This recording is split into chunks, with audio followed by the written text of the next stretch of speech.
Buruh hanya berdiri. Lagi sedikit saja masuk di APBDes itu artinya mencari bibit yang unggul. Dan bantuan kuota. Oke. Apa yang telah dibuat oleh Dinas Pendidikan? Tiap tahun itu memang kesibukannya di awal musim tanam. Ya. Pasti.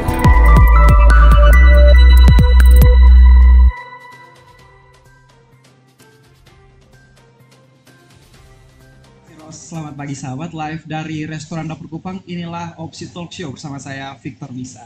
Dan saat ini Opsi Network secara khusus mengundang narasumber kami di pagi hari ini, Wakil Bupati Kupang dan juga Kepala BNPB Kabupaten Kupang.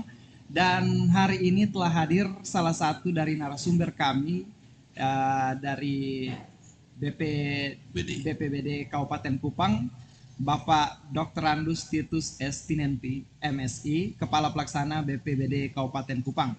Dan buat sahabat yang ingin mengikuti talk show spesial kami di pagi hari ini, dapat sahabat ikuti lewat Facebook streaming kami, dan juga sahabat FM 102,7, dan juga sahabat bisa mengikutinya lewat streaming sahabatfm.com. Dan topik dialog kami di pagi hari ini, kami akan berbicara mengenai seroja dan janji. Dan kita sapa dulu narasumber kita di pagi hari ini yang sudah berkenan hadir. Selamat pagi, Bapak. Selamat pagi, selamat pagi para pendengar radio sahabat yang terkasih. Salam jumpa. Iya Pak, selamat pagi Pak. Sapaan hangatnya biasa dipanggil Pak Semi. Pak Semi ya? Ya. Oke. Pak Semi, bagaimana kabarnya Pak? Puji Tuhan, baik selalu. Baik ya Pak ya. Baik sahabat, kita akan berbincang bersama di pagi hari ini dengan narasumber kami dengan topik yang memang sangat istimewa sebenarnya. Ini berbicara mengenai seroja dan janji. Seroja sudah 1 tahun berlalu dan dampak yang kita rasakan khususnya masyarakat Kabupaten Kupang. Dan hari ini kita akan berbincang mengenai apa saja sih yang sudah dilakukan pemerintah Kabupaten Kupang terkait dengan seroja yang telah terjadi dan dampak dari seroja tersebut sampai sekarang ini. Dalam dialog ini saya akan berdialog bersama dengan narasumber kita, dan kemudian saya akan membuka kesempatan bagi sahabat di rumah yang ingin bertanya, bisa langsung melalui SMS atau WA di nomor 082147261015, atau sahabat juga bisa langsung bergabung di live streaming kami di Facebook Sahabat FM Kupang, dan juga sahabat bisa bertanya melalui inbox dari Facebook Sahabat FM Kupang. Dan kita akan berbincang bersama dengan narasumber kita terkait dengan topik ini. Namun sebelumnya kita mau mengenal dulu lebih dekat Bapak Pak Semi. Disapa hanya Pak Semi. Pak, sudah berapa lama sebenarnya di BNPB Kabupaten Kupang? Ya, saya selaku atau dipercaya menjadi Kepala Pelaksana BPBD Kabupaten Kupang itu pelantikannya tanggal 21 Desember 2021 dan saya terima baru pada 3 Januari kemarin. Jadi sampai dengan kondisi keadaan hari ini masuk dalam 5 bulan masa tugas saya di BPBD Kabupaten Kupang. Sebelumnya memang Bapak sudah bergelut lama di bidang ini BPBD atau sebelumnya di instansi lain? Iya, baik. Jadi kalau bicara tentang karir ya, saya memposisikan diri atau menganggap diri saya seorang pamong praja tulen. Pamong praja? Iya, karena saya cukup lama ada di kecamatan sesungguhnya. Jadi sejak tahun 1992 itu saya sudah bertugas di kecamatan Ampoang Selatan, kemudian berkelana sampai dengan 5 kecamatan. Dan baru pada tahun 2017 kemarin saya dimutasi sebagai Kepala Bagian Organisasi pada Sekretariat Daerah Kabupaten Kupang. Dan baru pada penghujung 2021 kemarin saya mencoba memberanikan diri untuk mengikuti seleksi pimpinan tinggi pertama, dalam hal ini sebagai Kepala Pelaksana BPBD Kabupaten Kupang. Dan puji Tuhan ya, saya dipercaya untuk menahkodai BPBD ini. Oke, berarti di BPBD ini Bapak baru sekitar 1 tahun? Belum. Berapa bulan? Menjelang 5 bulan. Ya, menjelang 5 bulan. Oke, baik sahabat, dan kita akan break sejenak, kemudian kita akan melanjutkan perbincangan kita dengan topik seroja dan janji. Buat sahabat di rumah yang mau untuk mendengar atau berinteraksi langsung terkait dengan permasalahan Seroja dan apa saja yang sudah dilakukan oleh pemerintah dan apa yang akan dilakukan oleh pemerintah, bisa sahabat ikuti tetap stay tune di 102,7 dan juga di sahabatfm.com. Dan kita masih akan berbincang bersama dengan Bapak Semi tadi tentang Seroja dan janji. Sebagaimana kita ketahui bersama bahwa Seroja telah setahun berlalu, tepatnya dari tanggal 4 bulan 4 tahun 2021, dan kita dalam bulan ini sudah memperingatinya sebagai hari ulang tahun Seroja yang pertama. Dan mungkin kita akan langsung pada topik kita di pagi hari ini. Setelah setahun berlalu, mungkin saya mau duluan dengan dari BNPB, Bapak dari BPBD Kabupaten Kupang, terkait dengan data mungkin ada berapa banyak sih dampak dari Seroja ini khususnya di Kabupaten Kupang. Iya. Baik, terima kasih. Jadi sebelum saya menjawab pertanyaan Pak atau adik, mungkin saya sedikit memberi gambaran dulu. Saya menyentil dia dari topik kita hari ini, Seroja dan janji. Jadi Seroja atau badai Seroja itu bencana. Bencana yang tidak pernah terpikirkan oleh masyarakat, termasuk masyarakat Kabupaten Kupang pada tahun 2021 kemarin. Ketika terjadi bencana itu, ada banyak korban, baik korban jiwa, harta benda, juga korban psikologi dan lain-lainnya. Dalam kondisi demikian, maka pemerintah dalam tugas dan perannya, dia wajib hadir manakala masyarakat dalam kondisi yang tidak berdaya. Dan kehadiran dia itu memberi suatu harapan. Harapan itu yang kemudian ada muncul janji. Iya, janji dalam konteks pemerintahan, janji sama dengan kepercayaan. Iya, jadi ketika orang berjanji maka akan ada kepercayaan. Kepercayaan itu akan semakin tinggi manakala janji itu ditepati. Dan pemerintah, dalam hal ini negara termasuk pemerintah Kabupaten Kupang, sungguh menyadari hal tersebut. Dan ini bisa dibuktikan dengan 1 minggu, kalau tidak salah, kurang lebih 1 minggu pasca bencana, data korban bencana khususnya berkaitan dengan korban rumah atau tempat tinggal itu dikirim oleh pemerintah Kabupaten Kupang. 1 minggu. 1 minggu pasca bencana. Jadi pada April saat itu. Nah, kehadiran pemerintah ini tentu, atau janji pemerintah ini tentu bersentuhan dengan yang namanya keuangan negara. Dan ini ada proses, ada tahapan. Sehingga nama-nama yang diusulkan ini kemudian direview oleh aparat pengawas internal pemerintah, BNPB, dan baru pada tanggal 31 Desember 2021 dana ditransfer ke rekening Giro sementara. Tanggal berapa? 31 Desember 2021. Dan kemudian proses ini terus berlanjut. Dana di rekening sementara kemudian dipindah bukukan melalui pola atau mekanisme virtual account. Dan kondisi hari ini dana itu sudah ada di rekening BPBD. Dana ini adalah dana siap pakai BNPB. Jadi dana ini tidak mengenal istilah pajak ataupun bunga. Nah, ini kita perlu pahami dulu ya.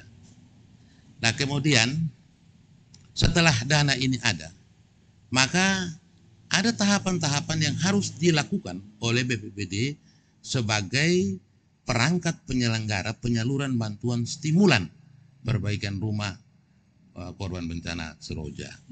Tahapan-tahapan itu sudah dilakukan. Ya. Bahwa tahapan itu tentu ada regulasi yang mengaturnya. Jadi dalam hal ini kami mengacu pada surat keputusan Kepala BNPB nomor 27A tahun 2020 tentang pedoman penyelenggaraan bantuan stimulan perbaikan rumah pada masa transisi menuju ke pemulihan. Pada masa transisi menuju ke pemulihan. Nah kemudian surat keputusan ini dikonkretkan lagi atau diterjemahkan ke dalam Juknis.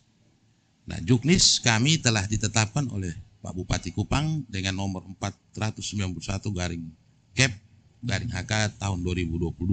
Itu per tanggal 15 Maret kalau tidak salah. Kenapa dia Juknis ini dia dari Januari di Maret baru ditetapkan?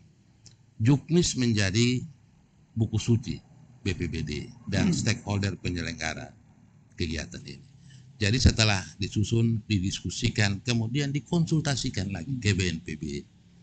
Nah dalam ruang antara Januari sampai dengan Maret atau ya April, awal April, BPBD juga tidak bisa menutup mata. Ada banyak kejadian bencana yang membutuhkan kehadiran BPBD saat itu dalam konteks bagaimana BPBD mengambil langkah-langkah tanggap darurat.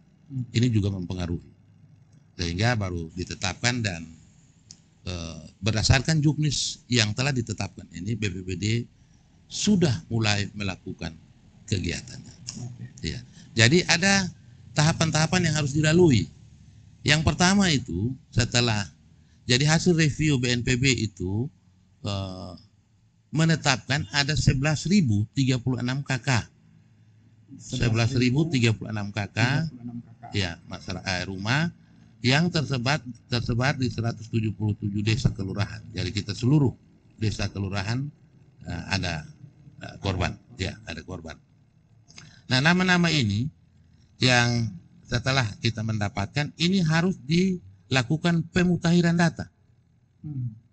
Jadi pemutahiran data terhadap hasil review APIP BNPB. Artinya di dalam kegiatan ini ada tahapannya juga untuk melakukan verifikasi validasi. Nah kemudian tahap kedua itu ada tahapan uji publik. Nanti baru masuk tahapan sosialisasi, tahapan pelaksanaan. Di dalamnya ada pencairan, penyaluran, dan pencairan sampai dengan tahap laporan. Nah, kami tidak bisa pungkiri bahwa seperti yang tadi Pak sampaikan, ada juga masyarakat yang namanya tidak terakomodir di 11.036 KK itu. Sehingga kami melakukan tahap awal itu melakukan uji publik untuk memberi ruang kepada masyarakat. Mereka bisa melakukan komplain. Jadi nama-nama hasil review ini diumumkan. Kemudian masyarakat dipersilakan untuk melihat namanya. Nah, jadi di dalam ruang uji publik ini ada 5 kriteria yang bisa dilakukan komplain oleh masyarakat. Yang pertama itu berkaitan dengan adanya dugaan NIK ganda. NIK ganda maksudnya NIK di KTP berbeda dengan NIK di kartu keluarga. Kemudian yang kedua itu berkaitan dengan data fiktif. Nah, ada yang mungkin namanya atau rumahnya tidak rusak, dimasuk rusak dan sebagainya. Atau katakanlah ada yang rumah kebun yang sudah lama tidak didiami tapi juga masuk dalam kategori rusak. Nah, kemudian yang ketiga, ini yang paling penting yaitu data bagi para penyintas yang belum terdaftar di dalam hasil review BNPB. Jadi di sini masyarakat korban Seroja kemarin yang namanya tidak ada diberi ruang untuk mengadu, ya mengadu. Dan ini kami dari BPBD kemudian menyiapkan 1 lembar formulir pengaduan. Nah, jadi masyarakat korban yang belum namanya tidak ada di hasil review dipersilakan untuk mengisi formulir ini. Nah, di dalam pengisian formulir ini juga masyarakat harus melampirkan fotokopi KTP, fotokopi KK, dan foto rumah ketika bencana Seroja itu. Karena ini menjadi dasar. Yang perlu dilampirkan tadi? Fotokopi KTP, fotokopi kartu keluarga, dan foto keadaan rumah ketika Seroja itu ya. Nah, kemudian yang keempat, ini berkaitan dengan adanya komplain berkaitan dengan kategori kerusakan. Ya. Jadi orang yang harusnya dia rusak ringan tapi di hasil review dia terbaca rumahnya rusak sedang. Nah, ini harus kita lihat kembali. Dan yang kelima itu berkaitan dengan nama-nama penerima yang sudah pernah mendapat bantuan pasca seroja. Jadi kalau sebelum seroja dia masih punya hak. Tapi pasca seroja ketika ada LSM, ada pihak lain, ataupun mungkin dengan manfaatkan dana desa, nah mereka tidak bisa dapat dana itu lagi. Nah, itu tentunya harus diperuntukkan bagi keluarga yang lain. Nah, jadi ada 5 kriteria itu. Dan itu sudah kita lakukan. Kita juga sampai dengan hari ini masih tinggal beberapa desa yang belum memasukkan dokumen hasil uji publik itu. Dan kita di BPBD juga terus menginventarisir, memilah dari 5 kriteria ini. Nah, nanti setelah ini kita baru masuk yang saat ini tahap sekarang kita ada dalam tahap sosialisasi, verifikasi dan validasi. Nah, sosialisasi ini berkaitan dengan juknis yang sudah ditetapkan. Verifikasi validasi itu tidak hanya bagi masyarakat yang nama-namanya ada di hasil review, tapi juga tenaga teknis akan melakukan verifikasi terhadap para penyintas tadi. Jadi 1 kali jalan. Ya, jadi 1 kali jalan. Memang kita tidak bisa pungkiri dengan luas wilayah Kabupaten Kupang dan keterbatasan sumber daya yang ada di pemerintah Kabupaten Kupang, kami tidak mungkin menunggu sampai 11.000 selesai baru kita eksekusi. Jadi yang kita lakukan adalah melakukan dalam bentuk atau dalam pola simultan. Jadi wilayah mana yang selesai dilakukan sosialisasi, verifikasi, validasi, itu diusulkan untuk dibukakan buku rekening di BRI. Nah, mendahului itu atau untuk menjawab kegelisahan masyarakat, karena banyak informasi-informasi ya kita bisa masuk kategori hoax yang menyatakan bahwa dana ini akan hangus, dikembalikan dan sebagainya. Pak Bupati sesuai dengan komitmen beliau, pemerintah Kabupaten Kupang pada saat konferensi pers sekitar bulan Februari berkaitan dengan penyaluran dana ini, beliau punya komitmen untuk tahapan penyaluran dimulai di bulan April. Ya, kita BPBD dan tenaga tim teknis ini terdiri dari teman-teman dari Dinas PUPR dan Dinas Permukiman, Perumahan dan Permukiman sudah mencoba untuk mengambil sampel, melakukan verifikasi awal.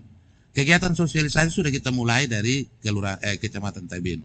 Teman-teman kemudian menyebar sampai ke 24 kecamatan untuk mengambil sampel dalam konteks supaya pemerintah Kabupaten Kupang dapat meluncurkan penyerahan buku rekening kepada perwakilan penerima bantuan ini. Nah, ini perlu dilakukan karena yang tadi untuk kita menghandle atau meredam isu-isu yang berkembang di masyarakat tentang dana ini. Jadi yang pasti bahwa dengan launching atau peluncuran ini membuktikan kepada kita semua, kepada masyarakat Kabupaten Kupang bahwa pemerintah Kabupaten Kupang atau dana ini ada dan sudah mulai dilakukan. Agenda kita sesungguhnya dalam hari ini, tetapi oleh karena Pak Bupati sementara bertugas ke luar daerah dan persiapan-persiapan kita sudah lakukan. Nanti setelah dari sini kita akan bertemu Pak Bupati. Launching ini kan tidak harus pada hari kerja. Ya, kita bisa di hari Jumat, hari Sabtu. Kita berharap bisa ini kita lakukan. Tetapi nanti setelah ini kita akan ketemu dengan Pak Bupati. Nama-nama hasil uji sampel kepada 24 masyarakat yang ada di 24 kecamatan ini sudah kita buat, kita siapkan, dan sementara oleh pihak BRI sebagai bank penampung dana ini, teman-teman dari tenaga administrasi sementara bersama-sama membuka rekening itu. Baik, Bapak. Terima kasih atas penjelasan Bapak terkait dengan Seroja ini dan juga apa yang telah dilakukan oleh pemerintah sejauh ini. Kita tadi saya bertanya tentang data Bapak ya. Jadi Bapak juga menjawab tentang data tadi ada 11.036 Bapak. Itu data yang diterima setelah waktu kejadian Seroja itu ya, 1 minggu pasca Seroja itu. Nah, kemudian sekarang dilakukan lagi tadi Bapak katakan bahwa ada uji publik dan kemudian ada sosialisasi, verifikasi dan validasinya lagi. kira-kira data yang sekarang sudah rampung itu sudah berapa banyak, Bapak? Apakah dia jumlahnya bertambah atau berkurang daripada yang data diterima Pasar Seroja? Iya. Jadi kalau kita bicara tentang dasar data 11.036, kita belum bisa mengambil satu kesimpulan bahwa akan berkurang. Kita tidak bicara bertambah, karena bertambah ada di ruang penyintas, itu nanti diusulkan lagi, diusulkan untuk tahap kedua. Jadi kita konsentrasi di 11.036. Nah, yang sudah kita lakukan dalam konteks pengambilan sampel itu di 24 kecamatan itu ada 417 KK, tapi kemudian kita harus sortir lagi, teman-teman tenaga teknis harus sortir, sehingga kita harus betul-betul memastikan bahwa yang menerima bantuan ini adalah mereka yang memang layak, yang memenuhi 5 kriteria itu. Artinya yang tidak ada nik ganda, dia bukan penyintas, rumahnya memang rusak, belum pernah mendapat bantuan, itu yang harus kita pastikan. Nah, ini mungkin dia akan berkurang, ya kurang lebih setengah lah dari itu. Tetapi bagi yang dari 417 yang namanya mungkin, jangan berpikir bahwa tidak dapat, pasti dapat. Nah, hanya kita kan memastikan dulu, sehingga data yang kita kirim ke BRI untuk pembukaan pencetakan kartu buku rekening ini benar-benar data yang valid, dan kemudian kita juga terbentur dengan yang tadi persoalan waktu ini. Nah, kalau kita berbicara mengenai data tadi Bapak, 11.036 dari 170 desa kelurahan tadi, ada kemungkinan untuk berkurang. Nah, sedangkan plot dananya itu sudah masuk ke rekening kan Bapak, dengan jumlah yang tadi itu diusulkan 11.036 itu. Nah, apakah ketika berkurang kemana dana tersebut? Sisanya nanti Bapak. Ya, baik, mungkin saya tadi lupa terlewatkan. Jadi untuk membiayai 11.036 rumah, pemerintah ya, dalam hal ini pemerintah pusat melalui BNPB menggelontorkan dana 229 miliar 90 juta untuk pembiayaan rumah, kerusakan rumah ada tiga kategori, rusak ringan, rusak sedang, dan rusak berat. Nah, dana ini sebesar ini manakala tidak dimanfaatkan karena terjadi pengurangan, karena ada yang uji publik tadi, ada verifikasi validasi, ini dana ini tidak serta-merta kita langsung mengambil para penyintas untuk menggantikan, tidak. Jadi dana yang lebih ini akan dikembalikan. Nah, sedangkan bagi keluarga, sanak saudara kita yang masuk dalam kategori penyintas, ini nanti kita usul lagi. Kita target kita di paling lambat akhir Juni atau awal Juli kita sudah usul penyintas, dan penyintas ini sebagai usulan tahap kedua, gitu. Kita kembali tadi Bapak, saya masih mau bicara tentang tadi data yang diberikan itu, karena kemarin contohnya ada wartawan kita yang mewawancarai salah satu kepala desa di Amarasi. Ada pengeluhan dari kepala desa tersebut bahwa nama yang diusulkan itu ada 100 lebih KK, tetapi nama yang keluar sebagai calon penerima bantuan itu cuma 33 KK. Itu bagaimana Bapak? Iya, jadi begini, ini kita bicara tentang kriteria penerima. Jadi tapi sebelum sampai ke situ saya juga perlu menjelaskan bahwa ketika pasca Seroja selesai, kurang lebih ya 1 menit sampai 30 menit di depannya, di belakangnya, itu aparat pemerintah sampai tingkat RT dia melakukan pendataan. Wajib untuk pemerintah lakukan itu, supaya pemerintah bisa mengetahui secara pasti berapa besar dampak dari badai atau bencana tersebut. Nah, kemudian data-data ini di pemerintah Kabupaten Kupang juga membentuk satu posko atau satgas atau satuan tugas bersama, tim penanggulangan bersama yang terdiri dari lintas sektor OPD terkait. Nah, data-data ini diperoleh itu dari desa, betul. Nah, kemudian data-data ini kemudian dilakukan yang tadi verifikasi validasi. Jadi memang ada keluhan-keluhan. Berapa kali orang datang foto dan sebagainya, tapi kemudian nama tidak muncul. Ya mungkin saja, ini karena saya baru 5 bulan, jadi saya tidak ikuti dari awal. Mungkin saja ada sejumlah kriteria yang mungkin tidak terpenuhi saat itu. Dan saya pikir ini hal yang manusiawi karena kita tidak bisa pungkiri kondisi saat itu semua emergensi, darurat. Fasilitas komunikasi juga terputus. Nah kemudian orang yang melakukan pendataan juga saya yakin bahwa mungkin dia tidak terlalu maksimal karena dia juga merupakan korban. Itu bisa saja terjadi. Ataupun dia terlewatkan di data. Ketika tim dari tim bersama ini turun melakukan verifikasi mungkin terlewatkan, bisa saja. Nah, menyadari akan kelemahan-kelemahan itulah maka pemerintah membuka ruang melalui uji publik. Jadi istilahnya begini, kalau dulu rumah saya didata oleh orang lain, dengan ruang uji publik saya mendata diri saya sendiri sepanjang saya memenuhi atau melengkapi dokumen yang disyaratkan. Jadi saya pikir ya oke lah, ini bisa kita tanggulangi. Tapi kalau bertanya tentang kenapa kok nama ini, tentu ada pertimbangan teknis, penilaian teknis yang dilakukan oleh OPD teknis, bukan oleh BPPD. Ya, BPPD tidak punya kompetensi untuk itu. Oke. Jadi tim teknis yang turun itu dari instansi mana Pak tadi? PU, Dinas PUPR dan Dinas Perumahan. Oke. Nah, apa sih instrumen penilaian kerusakan rumah itu, rusak ringan, rusak berat dan sedang, itu apa instrumen penilaiannya Bapak? Iya, jadi ini kalau bicara tentang kriteria tadi atau instrumen ini tentu ada acuannya. Ada acuannya. Kalau kita di sini rujukan kita di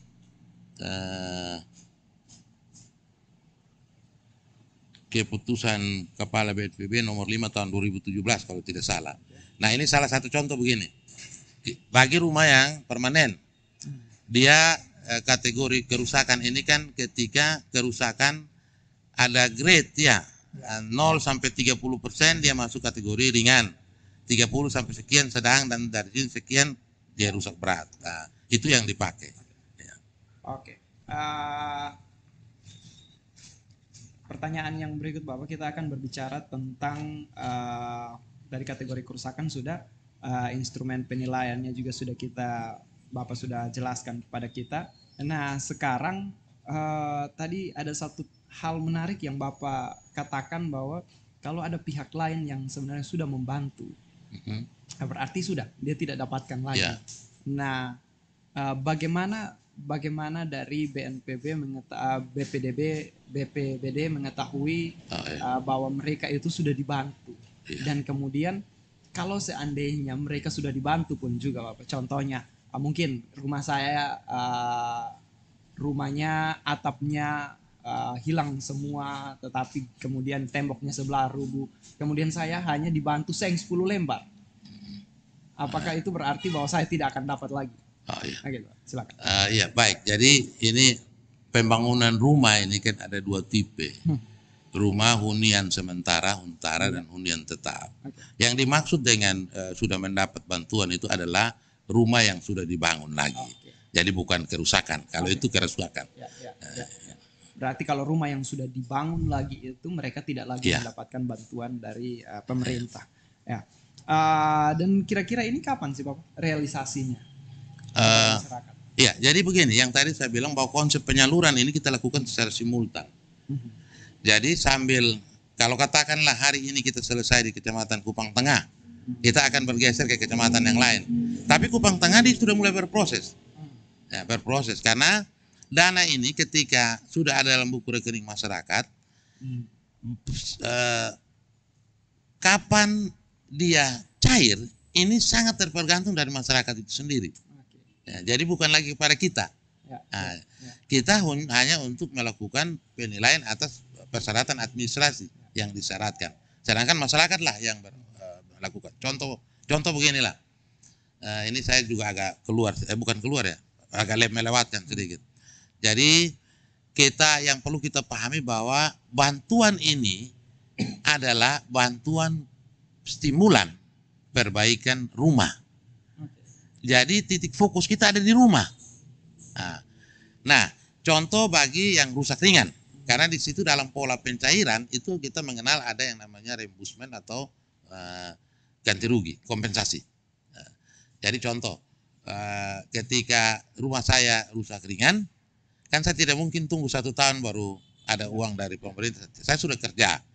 Nah, itu nanti kemudian dinilai oleh tenaga teknis bahwa untuk memperbaiki rumah saya yang sengnya sekian lembar, saya sudah keluarkan uang dari uang pribadi saya 3 juta. Contoh. Ya tinggal sekarang masyarakat menyiapkan dokumennya yang menjelaskan bahwa betul 3 juta sudah dipakai, dikeluarkan. Nah, itu bentuknya adalah bukti pembelian bahan bangunan. Tapi kan itu sudah 1 tahun. Kami BPBD kemudian menyiapkan dokumen setara dalam bentuk surat pernyataan. Nah, jadi kemudian yang sisa 7 juta. 7 juta dia tidak bisa ambil uang tunai. Ya, dia harus, nanti teman-teman tenaga teknis akan ada di rumah masyarakat. Oh iya, saya sudah pakai 3 juta, ini sisa 7 juta. Tenaga teknis akan tanya, Bapak sisa 7 juta, Bapak mau kembangkan rumah ini apa? Mau buat apa lagi? Karena konsepnya adalah rumah yang tahan bencana. Nah, jadi katakan, dia lihat ada kap kayu dia sudah lapuk. Saya mau ganti kap. Tenaga teknis akan membantu menyusun rincian anggarannya untuk belanja. Kemudian RAB-nya ini diserahkan kepada masyarakat untuk masyarakat secara mandiri, secara sendiri-sendiri menghubungi pihak bangunan, toko bangunan. Nah, nanti di situ akan terjadi perjanjian dan kemudian ada proses penropingan dan transfer pembayaran. Nah, jadi dana 7 juta itu akan digunakan seluruhnya untuk pembelian bahan bangunan. Kenapa ini dilakukan? Karena salah satu prasyarat dari salah satu dokumen yang harus kita lengkapi dalam laporan akhir dari BPD kepada BNPB adalah foto rumah sebelum diperbaiki dan setelah diperbaiki. Dan foto buku rekening harus 0 rupiah. Nah, jadi kita atau masyarakat akan menarik uang tunai itu hanya untuk kompensasi itu. Sedangkan yang belum dimanfaatkan itu sudah dalam bentuk bahan bangunan dan proses pembayarannya pun itu by transfer. Ya, jadi BPBD menyiapkan satu formulir untuk kemudian ada seperti perjanjian kerjasama dengan supplier. Supplier di situ juga diwajibkan untuk melampirkan nomor rekeningnya. Jadi nanti setelah dokumen administrasi dipenuhi, rekomendasi dari PPK, kemudian bersama BPP, bendahara, penerima dan pihak supplier silakan melakukan. Berarti masyarakat tidak bisa mencairkan uangnya langsung. tidak. Ketika masuk ke dalam rekening, mereka punya buku rekening, mereka tidak bisa mencairkan langsung. Tidak bisa. Oke. Ya, karena kalau di petunjuk surat keputusan Kepala BNP 27A itu jelas ada sejumlah dokumen administrasi yang harus dipenuhi. Dan dasar pencairan itu adalah rekomendasi pejabat pembuat komitmen. Itu di BPBD. Berarti ini sekarang sistemnya kalau seandainya saya sudah perbaiki rumah, Bapak ya. Saya sudah perbaiki rumah totalnya mungkin kerusakan tadi rusak ringan 10 juta. 10 juta. Ya, rusak ringan 10 juta, 5 juta saya sudah pakai ini. Ya. Nah, itu harus dibuktikan dengan nota atau kwitansi dan lain-lain, pembelian, bukti pembelian. Ya, atau surat pernyataan kalau memang buktinya. Kalau seandainya tidak ada surat pernyataan yang disediakan oleh BPBD Kabupaten Kupang. Nah, sisanya yang 5 juta itu harus juga dimanfaatkan, dicairkan dalam bentuk bahan bangunan. Bahan bangunan. Ya, Oke, berarti tidak bisa cash sama tidak sekali. Bisa cash. Ya. Oke. Dan bahan bangunan itu sudah langsung BNPB sudah bekerja sama dengan ada toko-toko bangunan mungkin atau pihak ketiga yang dimana mereka yang akan memfasilitasi untuk memberikan bahan bangunan itu kepada masyarakat atau bagaimana, Bapak? Tidak, BPBD tidak ada dalam ruang itu. Itu menjadi ruang atau kewenangan seluas-luasnya kepada masyarakat. Jadi kami tidak melakukan intervensi, katakanlah menyiapkan, tidak. Karena kami menghindari itu karena spirit bantuan ini dilakukan oleh masyarakat. Nah, begitu. Jadi kami tidak melakukan atau menyiapkan, tidak. Jadi bebas, masyarakat bebas ya. pilih. Silakan. Mau ke toko bangunan mana silakan, tinggal penuhi persyaratannya, transfer bahan bangunan sampai foto dan lain-lain. Pelapor. Ya, seperti itu. Baik. Berarti sekali lagi buat sahabat-sahabat di rumah yang mungkin terkena dampak dari Seroja ini penjelasan teknis yang mungkin harus dipahami bersama-sama, karena mungkin bisa saja ada masyarakat yang berpikir bahwa ya ini uang masuk ke rekening ya ini punya saya, mau pakai buat apa terserah ya kan. Bisa saja masyarakat punya pemikiran yang seperti itu. Oke, baik Bapak. Kita akan melanjutkan perbincangan kita beberapa saat lagi. Namun kita akan break sejenak. Kita kembali ke Ros di studio. Silakan Ros. Oke, baik, terima kasih Ros. Kita kembali berbincang bersama dengan Bapak Dr. Andus Titus S. Tinenti, MSI Kepala Pelaksana BPBD Kabupaten Kupang. Masih dengan topik Seroja dan janji. Tadi Bapak saya ini sudah menjelaskan lumayan panjang tentang teknisnya juga, dan juga ada langkah-langkah bagaimana sampai bantuan itu bisa sampai kepada masyarakat nanti. Dan sebelum kita nanti masuk pada closing kita sebentar, ada pertanyaan Bapak dari pendengar kita, salah satu pendengar kita. Selamat pagi Bapak, saya salah satu korban Seroja di Desa Mata Air Tarus, Kupang Tengah. Sampai saat ini pihak baru mengumpulkan berkas korban Seroja pada bulan Februari. Pertanyaan saya, berapa kali para korban memasukkan berkas ke desa atau ke BPBD? Karena sampai hari ini tidak ada kabar kapan akan realisasi bantuan Seroja ini. Terima kasih. Dari Yosef di OTT. Ya. Baik, selamat pagi Bapak Yosef. Pertanyaan Bapak ini menarik sekali. Dan saya pikir kenapa harus dilakukan verifikasi atau pengambilan data berulang kali, ya memang kita harus seperti itu. Oke lah, kalau tahun-tahun kemarin dalam kondisi yang tadi saya sebutkan, mungkin ada yang terlewatkan. Dan kali ini dalam konteks penyaluran 11.000 ini, ruang itu sudah kita buka. Dan saya dalam kapasitas sebagai pimpinan atau kepala pelaksana di BPBD Kabupaten Kupang, sepanjang dokumen yang diminta dan hasil verifikasi itu akurat, kami pastikan bahwa nama yang, kalau katakanlah Bapak Yosef punya nama belum ada di 11.036, kita akan pastikan kita usul lagi ke pemerintah pusat. Ya, sebagai penyintas tadi Bapak. Iya, sebagai penyintas. Oke. Berarti ini akan dilaksanakan, tetapi harus didata dulu. Sebelum datanya memang betul-betul harus valid. Dulu, Bapak, ya. Oke,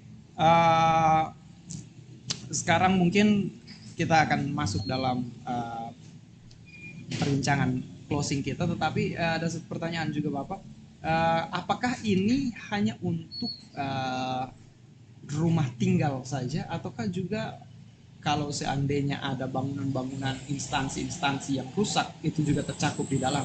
Iya. Instansi swasta maupun pemerintah. Iya. Baik.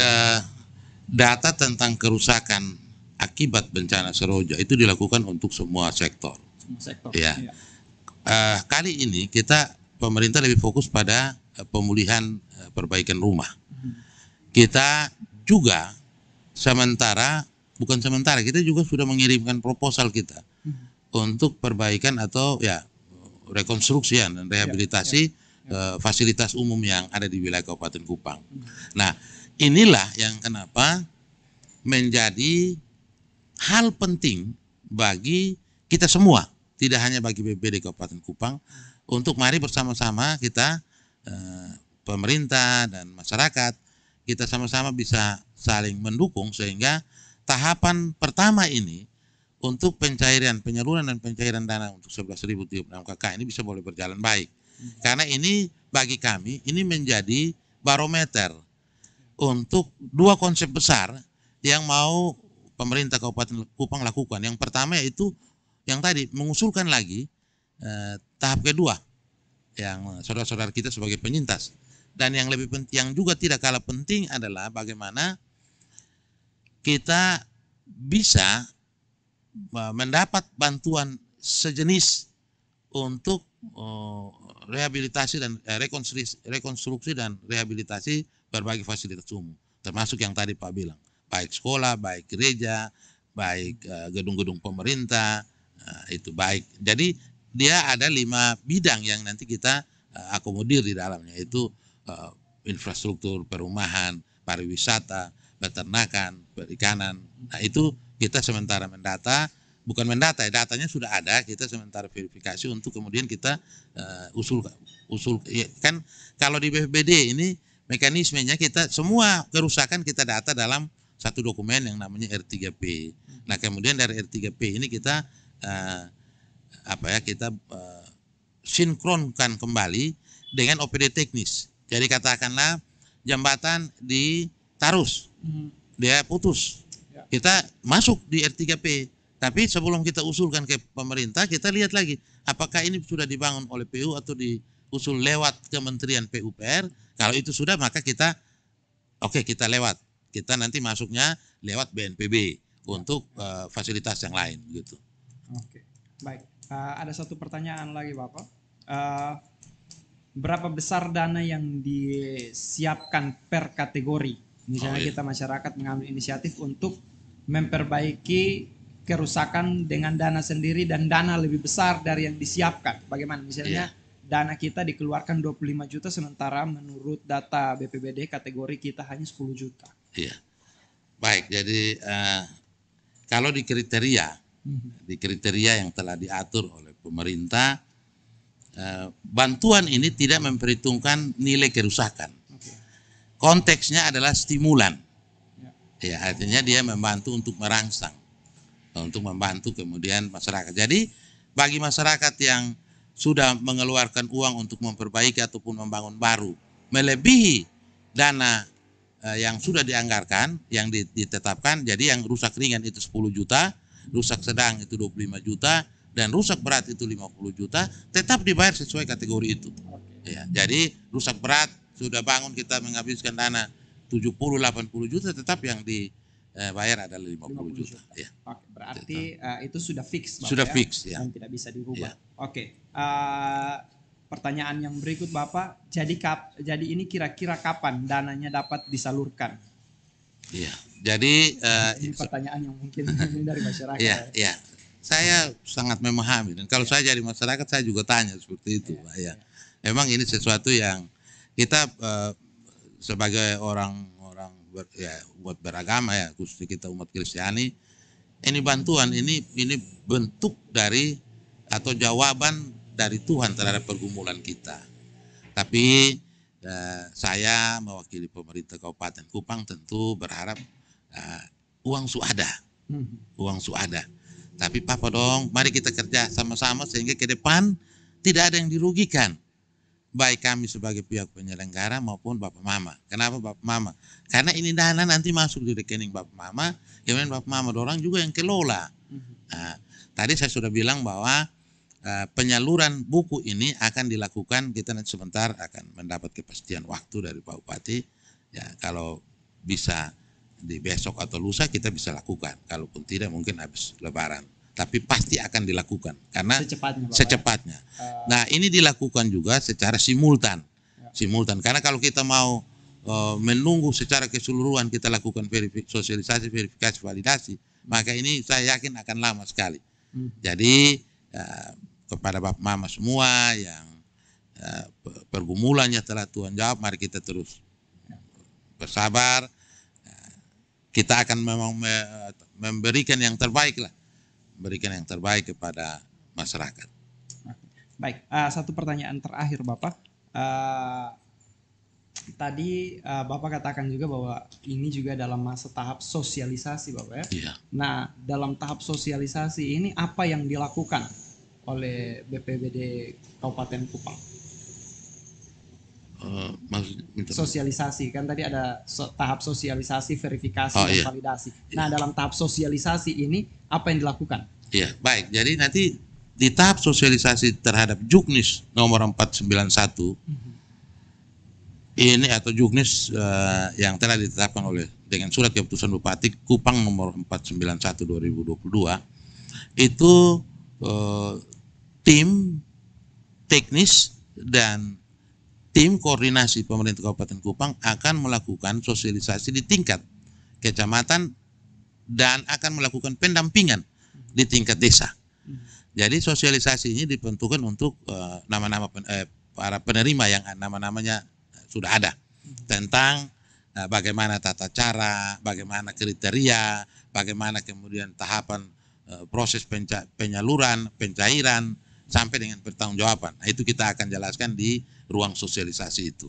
Jadi mungkin sedikit saya gambarkan bahwa di dalam organisasi penyelenggaraan penyaluran bantuan stimulan ini, di tingkat kabupaten itu ada tim koordinasi yang beranggotakan Bupati dan Forkopimda serta organisasi terkait, OPD teknis terkait. Kemudian ada tim teknis atau tenaga teknis. Itu anggota kami ada 30 orang dari 2 OPD teknis, dari PU dan perumahan. Kemudian ada tenaga administrasi, tim tenaga administrasi, itu ada di BPBD. Nah, di tingkat bawah, di tingkat kecamatan dan desa, ada yang namanya tim pendamping masyarakat. Ini keanggotaannya mulai dari Pak Camat, Kapolsek dan Ramil, Babinsa, Babim Kamtipmas, kepala desa, tokoh agama dan tokoh masyarakat. Nah, nanti bersama-sama dengan kami dari kabupaten kita akan melakukan sosialisasi dan verifikasi. Demikian. Oke. Baik. Berarti sosialisasi ini sudah berjalan atau nanti setelah uangnya itu sampai ke rekening penerima baru akan dilakukan sosialisasi? Kita lakukan yang tadi ya, kita lakukan secara bersamaan. Jadi tidak harus uang ada baru kita sosialisasi. Kita tetap melakukan. Jadi nanti tim turun itu ada yang melakukan kegiatan sosialisasi, ada yang melakukan verifikasi dan validasi. Karena satu kali jalan. Verifikasi validasi sekali lagi saya sampaikan tidak hanya bagi nama-nama masyarakat yang sudah ada di hasil review, tapi juga bagi masyarakat yang masuk dalam kategori penyintas. Baik. Oke. Baik, terima kasih banyak Bapak atas jawaban-jawaban yang sudah diberikan. Semoga jawaban-jawaban ini dapat memberikan informasi kepada masyarakat agar mereka juga dapat, kita semua dapat mengetahui bagaimana sih jalur yang benar sampai kami dapat menerima akan penyaluran dari bantuan Seroja tersebut. Nah, sebelum kita closing Bapak, mungkin ada himbauan yang bisa Bapak berikan kepada masyarakat melalui talk show di pagi hari ini. Silakan saya berikan kesempatan. Iya, baik. Yang terakhir yang dapat saya sampaikan, saya mewakili ya pemerintah Kabupaten Kupang. Ingin menyampaikan kepada seluruh masyarakat Kabupaten Kupang bahwa ketika Tuhan izinkan kita ada dalam kondisi bencana Seroja, Tuhan juga menjawab pergumulan kita. Dana sebesar 229 miliar 90 juta itu sudah ada di rekening BPBD. Dana ini akan secara jujur, secara transparan akan dikelola tidak hanya oleh BPBD Kabupaten Kupang dan tim koordinasi tingkat kabupaten, tapi juga atas dukungan dan kerja keras dari masyarakat penerima bantuan ini. Dan kepada Bapak Mama, saudara-saudara, keluarga besar kita yang mungkin namanya belum terdaftar, kita bersyukur ruang sudah kita gunakan, yaitu dengan mengisi formulir pengaduan.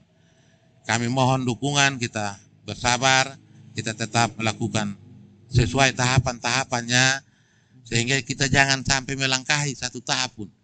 Karena ini namanya bantuan, tentu nanti akan ada evaluasi, akan ada audit dan sebagainya. Nah, ini kita jaga, karena kita tidak mau dan orang tua keluarga juga tidak mau di antara kita ada yang menjadi korban.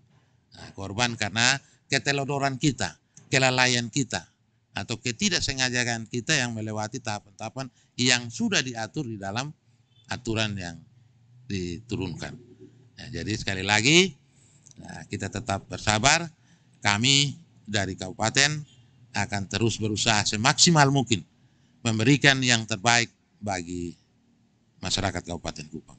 Terima kasih. Baik, terima kasih Bapak Semi atas kesempatannya sudah berkenan hadir bersama dengan kami di Opsi Talkshow di pagi hari ini. Kami berharap semoga pekerjaan dari BPBD Kabupaten Kupang dalam rangka menyalurkan bantuan Seroja ini bisa sampai kepada masyarakat dengan baik. Dan kami juga terbuka untuk BPBD jikalau ada yang ingin disampaikan kepada masyarakat melalui media ini, nanti Bapak bisa menghubungi kami untuk kami sampaikan kepada masyarakat terkait dengan khususnya Seroja ini Bapak. Baik. Sahabat, demikian perjumpaan kita di Opsi Talk Show edisi pagi hari ini. Dan saya Victor Misa, saya undur diri dari hadirin sekalian. Selamat pagi, selamat beraktivitas, dan kabar baik menyertai Anda.